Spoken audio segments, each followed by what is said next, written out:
Oi, pessoal, tudo bem? Professora Daniele, e a gente vai conversar um pouquinho mais sobre a pesquisa científica, sobre o trabalho do cientista e a publicação dele. O que é um texto científico? Lembre que a gente conversou na outra aula sobre as etapas de uma pesquisa científica. Então, um cientista, depois que ele fez todas aquelas etapas, ele vai escrever um texto sobre a sua pesquisa, contando para nós como foi a pesquisa, quais os métodos, qual o objetivo da sua pesquisa. Então, um texto científico é um tipo de publicação que o objetivo é transmitir as ideias, os resultados de um estudo, de uma pesquisa, de cunho científico.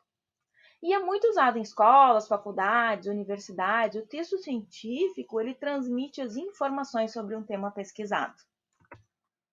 No nosso livro de atividades, a gente tem um texto científico, um artigo científico, que fala sobre um tipo de peixe, o surubim do Paraíba. Mas calma, quando a gente lê o título do texto, a gente não sabe sobre o que ele trata, né? Ou a gente sabe.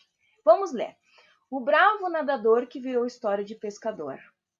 Eu confesso a vocês que lendo o título, imaginava que se tratasse de um lugar que tivesse água, obviamente, e de algum pescador, uma história qualquer de pescador, mas eu não imaginei que se tratasse de um peixe. Aí, lendo o texto, a gente descobre que ele conta a história do peixe surubim do Paraíba. Mas vocês já tinham ouvido falar sobre esse peixe? Conheciam esse peixe? Eu confesso a vocês que eu não conhecia. Quais são as principais características desse peixe? Então, o texto conta para nós algumas coisas sobre o peixe. Conta que ele é um tipo de bagre, é um peixe de couro, que ele tem cor marrom clara e cheio de manchas pretas, alongadas e a barriga é branca. Ele mede mais ou menos 60 centímetros de comprimento. Eles têm olhos pequenos, longos bigodes que o ajudam a achar comida. E o texto também nos diz que esse peixe que tinha em São Paulo, mas já está considerado extinto, já não se vê muito. Também é difícil encontrar no Rio de Janeiro e em Minas Gerais. Então, o texto dá várias informações sobre esse peixe, né? E nas nossas atividades a gente tem uma pergunta bem legal. Onde o artigo de divulgação científica foi publicado? Como que a gente sabe que esse texto é um artigo e como a gente descobre onde ele foi publicado? Depois que a gente lê o título do nosso texto, embaixo dele diz assim, ó, artigo publicado na revista Ciência Hoje das Crianças. Os artigos científicos, eles normalmente são publicados em alguma revista. No caso, este artigo tinha o objetivo de atingir um público de crianças. Então, ele foi publicado numa revista para crianças. Mas os artigos científicos, eles podem ser publicados em diversas áreas. E para isso, existem diversas revistas. Revistas na área da educação, na área da saúde, na psicologia, da medicina, enfim, para diversos públicos. Depende da temática da nossa pesquisa.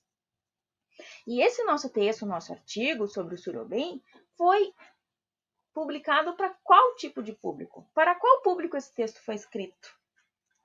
Na própria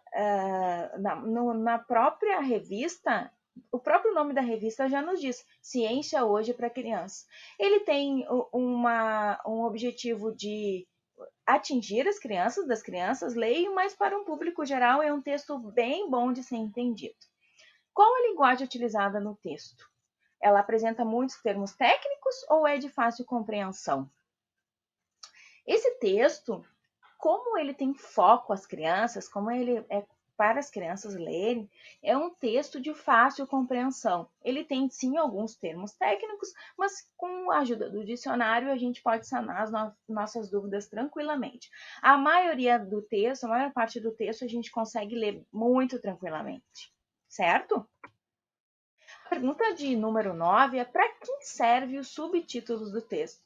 Vocês perceberam que o texto tem um título geral e um subtítulo. Os subtítulos servem para complementar o título principal, já que na ideia principal, no título principal, não ficou muito claro para nós do que se tratava. O subtítulo ele complementa aquela ideia do título principal, nos mostrando o caminho do texto.